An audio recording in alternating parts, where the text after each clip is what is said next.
Hello and welcome to Ideas with Diana on this May 2nd, 2022.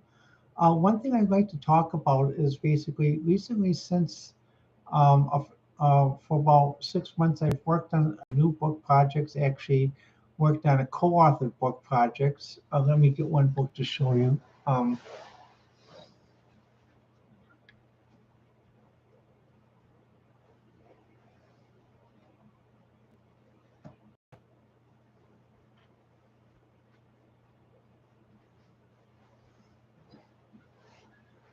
The front cover of the book looks sort of like with someone holding a microphone. However, the book is entitled, when you see it as an ebook, um,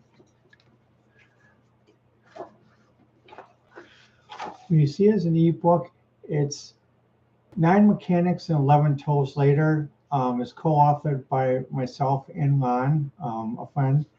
Lon, in 2021, had the weirdest thing happen with his car. He had a 1995 Camaro that he has, and due to his income, that's his life car for his retirement, and he had an oil leak, so he took the car in for an oil leak. And as you know, most people think, you take a car in an oil leak, it's easy to fix. It's should be some. And he took it to one mechanic, and one mechanic tried to fix it. He said, "Okay, Mr. Pearson, it's done. You can take it home." Starts the car, gets going, going, going. So he stoplight. So he puts on brake, stops at stoplight, and it goes. And it seems to roll off. It goes, and then finally just tries to start again. Mm, mm. So what happens is he ends up calling a tow truck. The tow truck comes, tows it back to the guy, and Lon says, "Well, it's not fixed." So Lon says, "Well, I'll give you more time."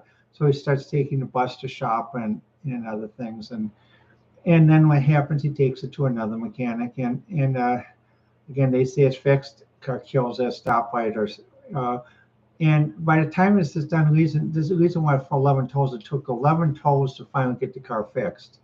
And the person that's shown on the cover here, Denny, is actually a ninth mechanic who actually was able to fix Ron's car. By the time the other 8 mechanics tried to fix the car for the oil leak, Ron had to put in a rebuilt engine to get his car going. And fortunately, he found the money to do it. But also, the book is about his experience with dealing with car insurance companies, because he dealt with one car insurance company and these problems. He said, well, he had the $100, the real good plan, $100 plan. Say, oh, we'll fix your car. We're going to do this, this, and this, and this, and this. And what happened when he went to Racine to try to get it fixed? Almost every mechanic he went to Racine says, well, we don't work with them. Why don't you work with them? Because they always want to come out and inspect the parts to make sure that we didn't put in the extra parts or other stuff. And it's like, and Lon said, well, that's strange. Why? And then what happened was and then one mechanic said, well, I'll fix, but you're gonna have to wait 4 weeks until we get the main company out here, their mechanics to take a look at this, because I'm not doing it until they give me the. And it was a case he had a car insurance plan, but wasn't honored in Racine. Tried to go to Kenosha, so he was stuck, because when your car goes, how far can you tow it? Mostly 25 miles, 15 miles. He's stuck. So what happened was he ended up having to do it, trying to go to these mechanics and try to have them see what they could do with him paying the bill himself, rather than using the car maintenance insurance plan that he was using. And that's what this book's about. And it's when you look at the title, it says an American Horror Story. A simple fix with the Camaro. Lon had car repair insurance. Repair should be easy, not really to account. And this was the book that Lon and I co-wrote, telling about his experience with trying to get his car fixed. Now, when you look at the paperback and the hardcover has this cover. When you look at the ebook, which is available on both Barnes and Noble and Amazon, it has this cover. And it's a really interesting wake-up story about what to expect. Now, a second book I'd like to talk about is I recently wrote a book which I call the LGBTQ Survival Guide, and let me pull that up and put that in the comments here. Let me just go to Amazon. Let's just do it that way first, and we'll type it up. Let's see, and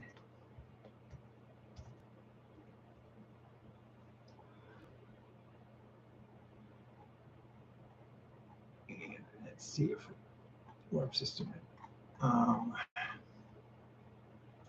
Almost there. Now put this in the comments.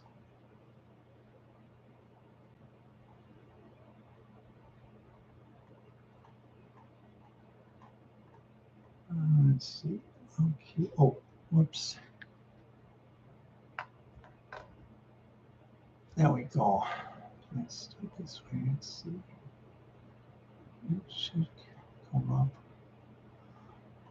Oops.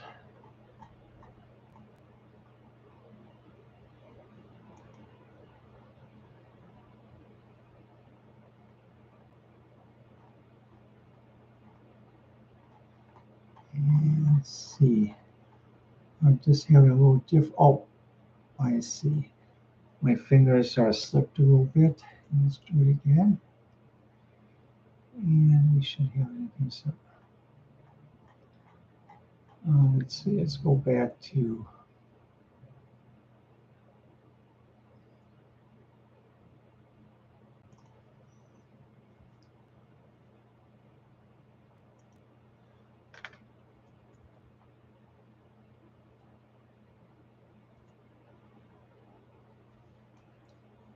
Okay, there we go. Now I found it.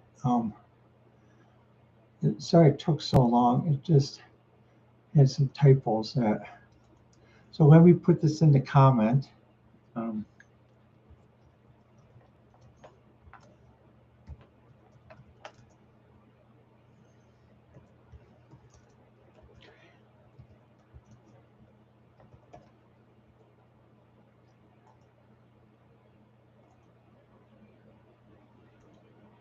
And there's the link on the comment on Amazon. And the thing about the reason why I wrote this as the LGBTQ Diary Survival Guide is it's about what to do for people, for those of us who've been in a shelter. Some of the pages are basically how were you treated? Were you forced to pray? Were you forced to pray for breakfast? Were you denied breakfast if you didn't pray well enough? Were you forced to turn over your cell phone when you entered a shelter? If you're female to male, did someone try to put you on the woman's side? If you're male to female, did someone try to put you on the men's side? Did someone try to cherry pick you? Say, well, if you give up your transition, we can help you find an apartment. We can make it easier for you. Did someone try that? And what this is to log your experience and how you feel and the people you met, as well as the organizations, because there are many things that go on in a shelter that abuses that are not said, and even shelters that stand for peace. I mean, some shelters will use the word shalom to mean that they're a peaceful shelter. However, when you get inside and you experience the management, it's not necessarily peaceful.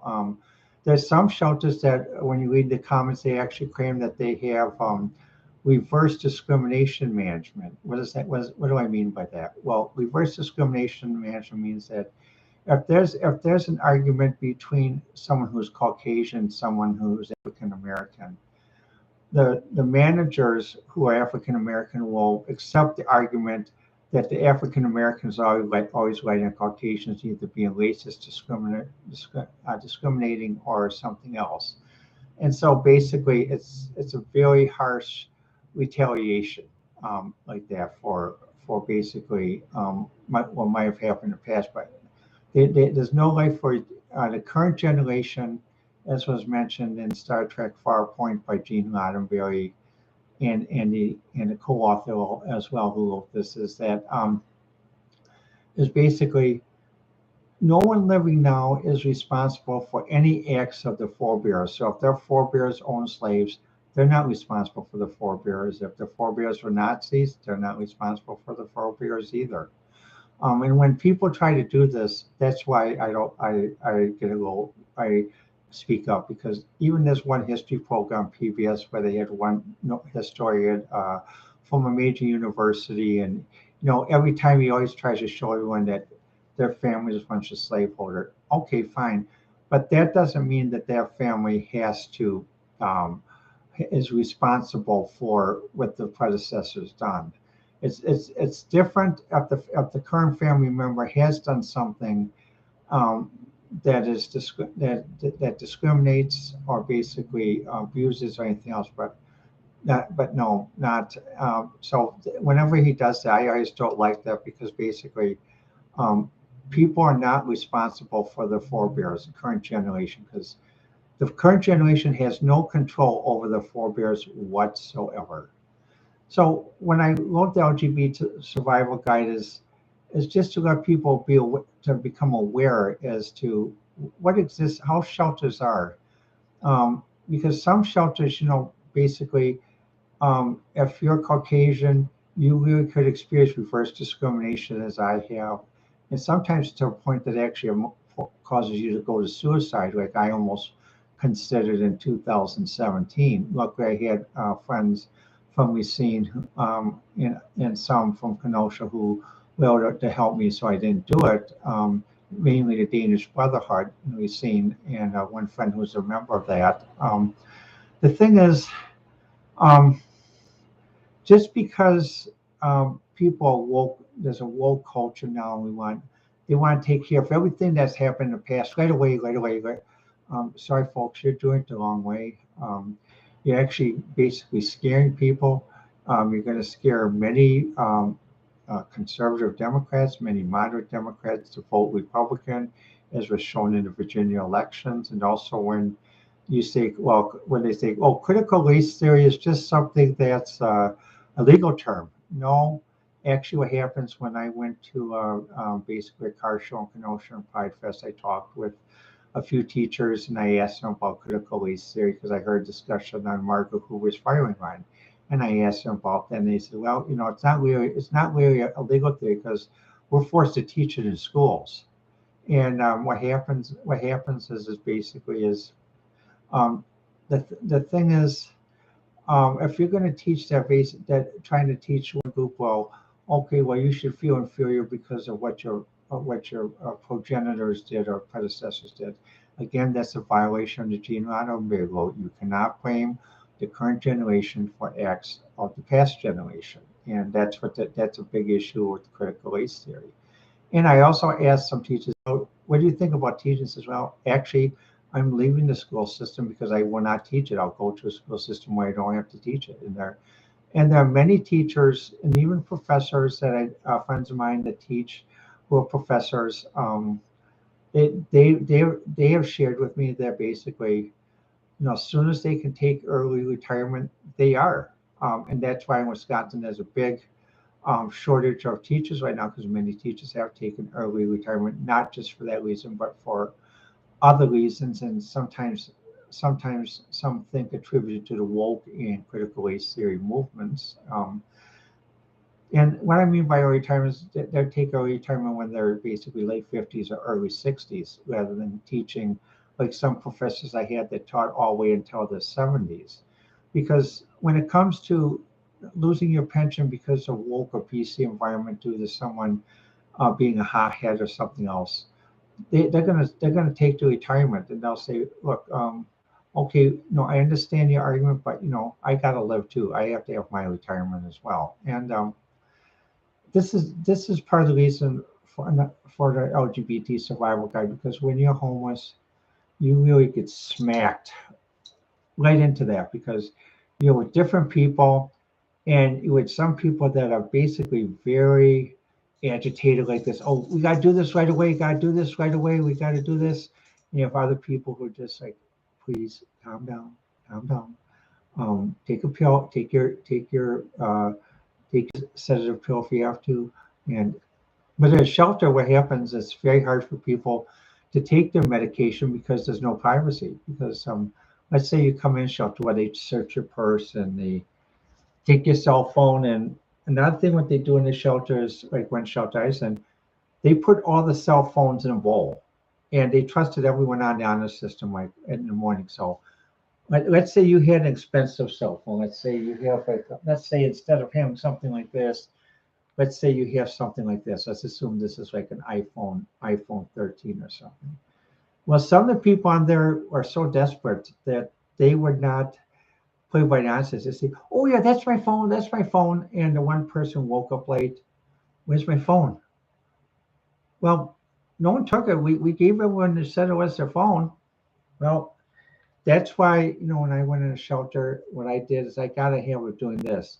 We put a label, but the main thing, the other thing is what happened. Many people learned when you went in some shelters is you learned how to conceal your cell phone because basically that was your lifeline. Because if you lost that lifeline and you wanted to use the shelter's phone to call for help or something else, especially if you were in a shelter that was reverse racism or basic racism the other way, with people that were basically on power trips and thinking that they're going to be on the next speaker or something for a national movement. That cell phone, that was your lifeline. And the other thing is also in the book I wrote a database of where you put down organizations and people you met and what the ratings were. The reasons for the ratings is because some people in the shelter are, well, some people may think watching Survivor is fun. I'm not, what happens, I don't watch Survivor, and the main reason I don't is because it reminds me too much of when I was in a shelter. If you really had to live that and you were told basically on a rainy or snowy night, at a moment's notice, you're going to have to go out and tough luck. We're not going to help you. And what happens is the only way that you'll get help is if the police department decides to bring you back to the shelter and they can convince the shelter to let you in. There have been many cases of people who died in the cold, many people and when you look at the local papers, it's never that because they're throwing out shelters.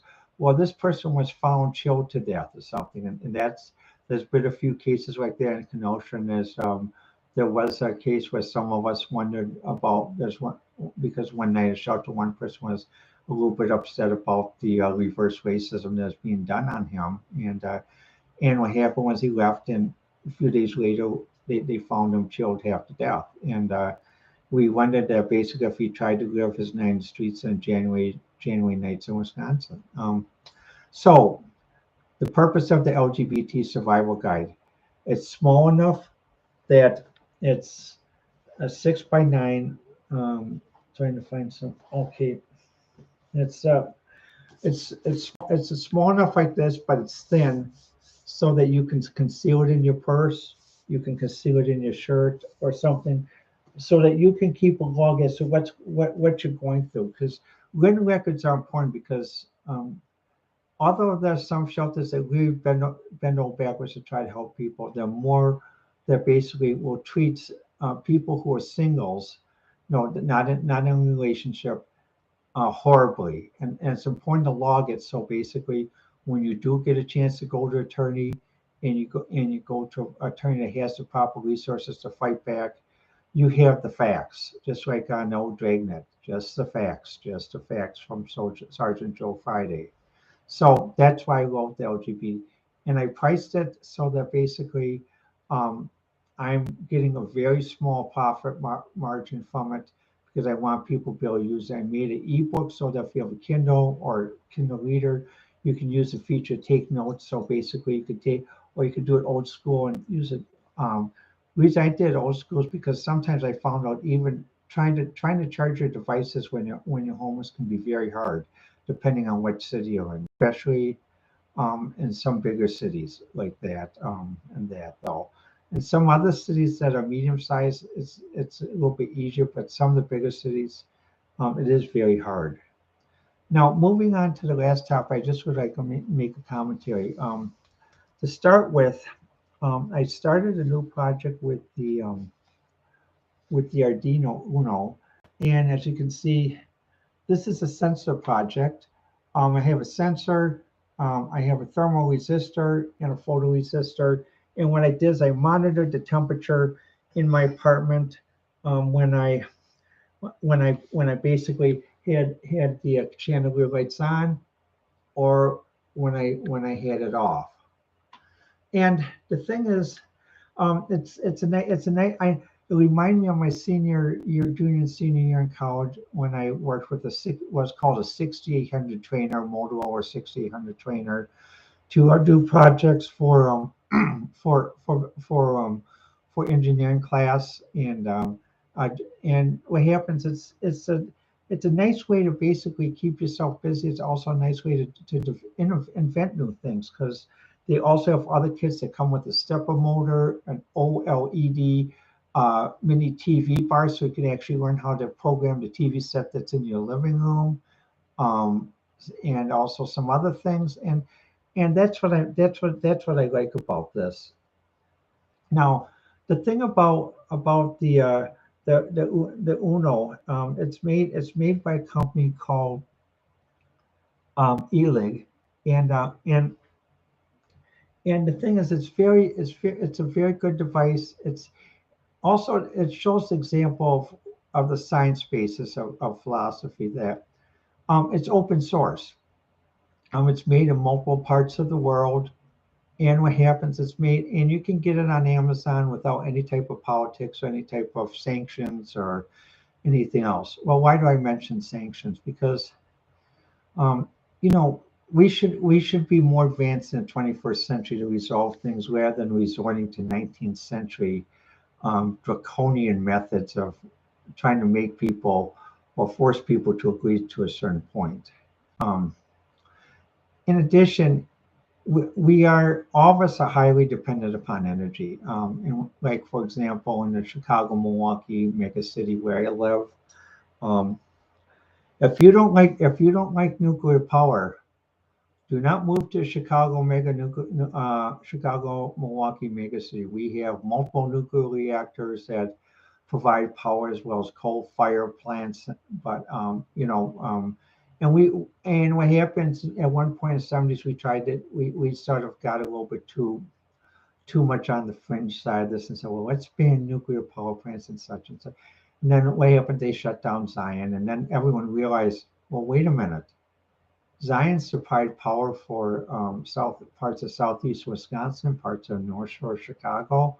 So they quickly had to figure out a solution. And again, it was nuclear power. One thing I've been talking about for many years, when I was chairman of emergency management for the Society for Computer Simulation, is excuse me, you need get some.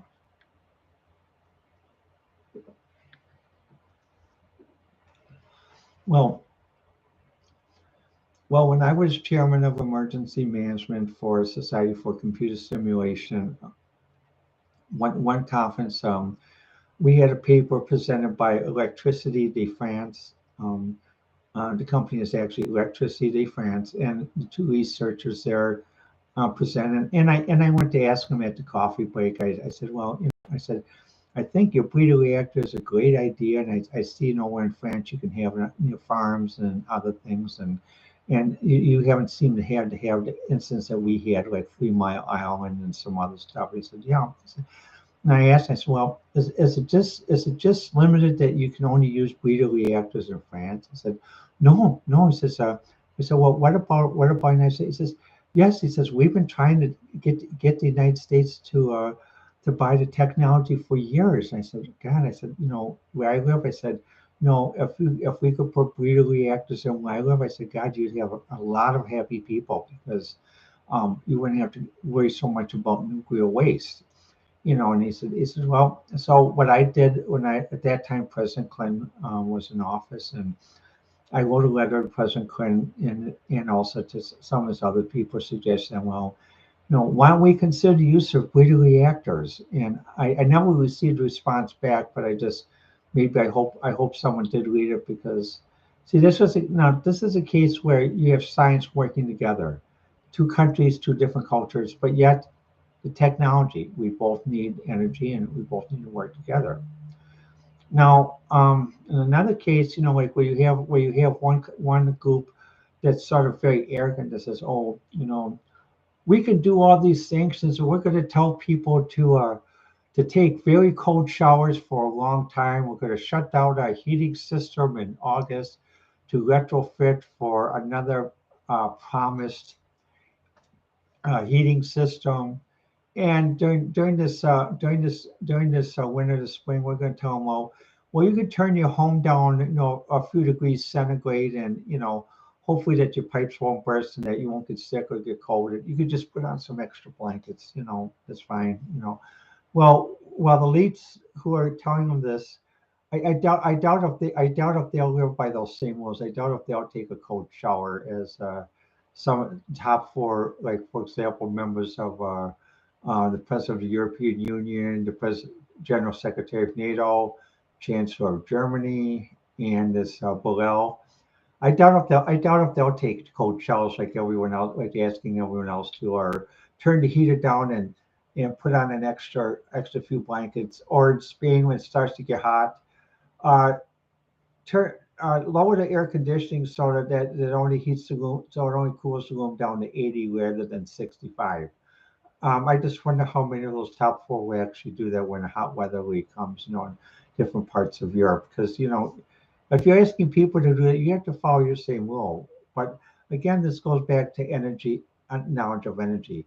If someone is arrogant about energy for their group of people and say, well, oh, we're going to do the sanction, and all of a sudden, well, wait, we're short on heating oil, we're short on natural gas. Our gas prices are going up. Our inflation is going up at 15, 20%, worse since 1981. Um, well, it begs the question: did they really think about it before they proposed it, or did they have the committees actually review that? Because just writing white papers saying, well, we're going to do this plan, okay, that's fine. I mean, when I was chair of emergency management, we had a lot of white papers, and that's the right form for it, because basically it is about research and development, half-baked ideas and other things. But when you're talking about basically providing tranquility and domestic security for a group of people, you can't afford to live on campus. You got to realize, not people are not 20 years old anymore. They can't take some of those shocks to the system of a cold bath, turning their heating way down, or turning their air conditioning so the apartments are extremely hot. They're not 20 years old like me. I'm not 20 years old anymore. And so what happens? That's why, as a science commentary, everyone needs energy. Everyone is interdependent now. The world has about 7 billion people. When I went to college, the world had about, I think, 2.5 billion people in the early 80s. So basically, there, but there still is that interdependency. But now there's a greater one because, for example, like many people are finding out, is certain countries, even though they think, they really don't understand what this country sells or anything, they're starting to understand it now. Like Europe's understanding how much dependence they are on Russia, and they say, well, okay, well, we can end this in a year and we're going to switch over and we're going to start to switch on August. Okay, well, I wish you best of luck on that, because I just on some news reports I heard where your green people said, well, like this winter they're supposed to have this green technology so people wouldn't have to experience high fuel bills and everything this winter, but someone got caught with the pants down, and they did. So in August, well, I wish you good luck, at least for your people, and that you can keep the promise to your people, because people aren't going to have the resources to pay the money to go through another harsh winter with this super high prices and super high inflation. And even in August, what people said is this maybe a start of stagflation, where people's wages are going to actually be stagnant and decline because of high inflation, eating away the value of currency for various countries. So again, we got to realize our interdependence, and also we got to realize that some 19th century thinking of sanctions, or like, if you're going to do it, we're going to sanction you to oblivion. Well, it's like, that may sound good in the press, or it's like when the Nazis, when Hitler used to say victory or death. I mean, that when Hitler said that, even his most trusted generals began to rebel, they said, well, something's wrong here. He's lost his leadership. That type of absolute. Or if you hear American football coach say, "My way or the highway." Well, many football players nowadays, when they hear that type of stuff, they said, "Okay, um, you take your medication. Um, I'm signing a letter of intent with another college or another team, but make sure you take your medication." So and this is the reason why, we really have to find a way how to resolve a big issue that's going on like that in the Ukraine, and also with Russia and Europe. The 19th century thinking of, well,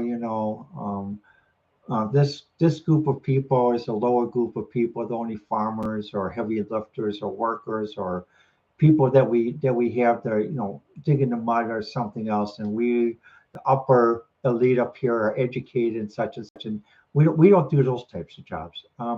Sorry, if you start, that's what I think, what's causing part of the war in Russia and Ukraine, is that type of attitude, and that has to stop. I mean, basically, like, as one last example before concluding the show. When I started work in Milwaukee, um, at that time, my grandfather, um, where they worked, they had endured Polish jokes that were very mean, very cruel. And what happened, so one person I worked with, his name was Dave. What happened was, we were good friends at one time. The thing is, I can't work with them. It was a very strange interview. I drove up to Milwaukee, and went there, and what happened, I got there on time and said, well, oh, could you just wait a minute? He's talking with the student. So I waited. Then I came in, we talked over, and he says, well, I'd like to talk with you about the machine.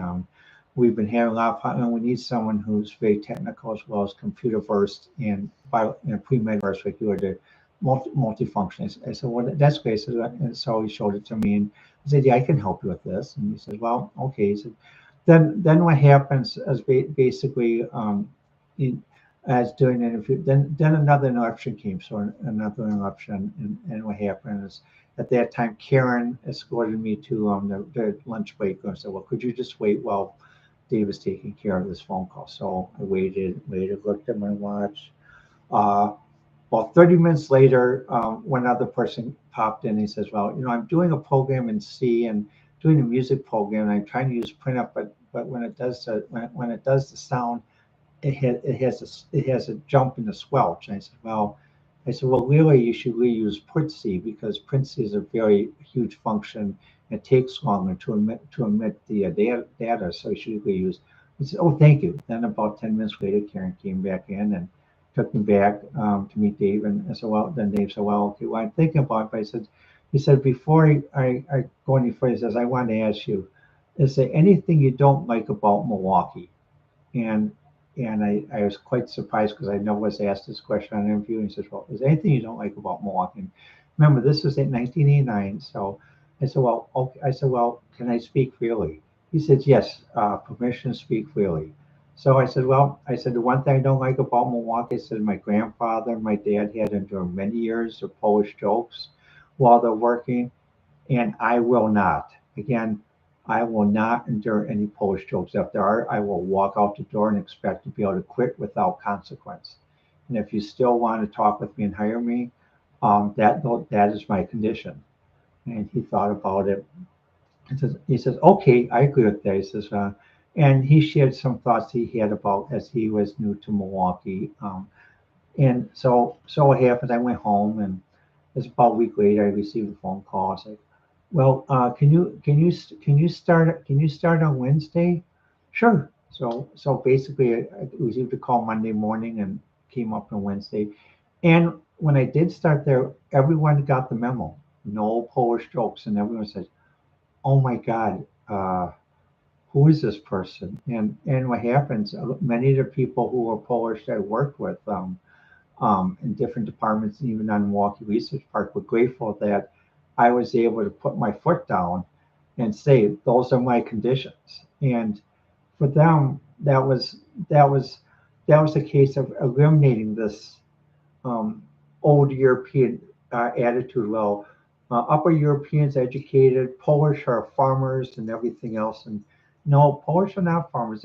When you watch series on Netflix, you'll see basically how advanced the Polish culture is, and has been for many years, but has been very much underrated. And that's why I think for this Ukraine war and this underrated thinking that that the elites in the European culture have of Poland, Ukraine, Russia have got done. Poland, Ukraine, and Russia are equal in civilization to them, and also actually in some points higher. So, but the thing is, we should work equally. So, let me know what you think. I prefer to be contacted via Twitter at Diana1A, or the show account, which is Ideas with Diana. IDEASWITHDIANA. Now put the contact information on the chat.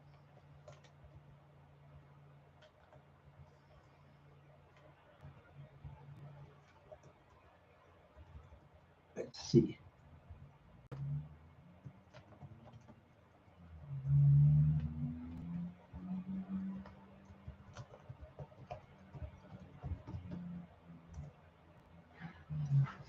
Yeah, let me know what you think, and I'm planning to come out with a new podcast by Thursday or Friday.